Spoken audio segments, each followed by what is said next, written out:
ಶಿವಮೊಗ್ಗ ಜಿಲ್ಲೆಯ ಸಾಗರ ತಾಲೂಕಿನ ಶರಾವತಿ ಹಿನ್ನೀರು ಪ್ರದೇಶದಲ್ಲಿ ಹೊಳೆಬಾಗಿಲು ಲಾಂಚ್ ಕೆಟ್ಟು ನಿಂತಿದೆ. ಹೊಳೆಬಾಗಿಲು ಹೊಳೆಯಲ್ಲಿ ಪ್ರಯಾಣಿಕರನ್ನು ಕರೆದೊಯ್ಯುವಾಗ ತಾಂತ್ರಿಕ ಸಮಸ್ಯೆಯಿಂದ ನಡು ನೀರಿನ ಮಧ್ಯದಲ್ಲಿ ಕೆಟ್ಟು ನಿಂತಿದೆ.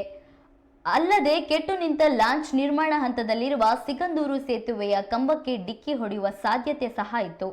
ಇದರಿಂದ ಪ್ರಯಾಣಿಕರು ಕೆಲ ಕಾಲ ಆತಂಕಗೊಂಡಿದ್ದರು.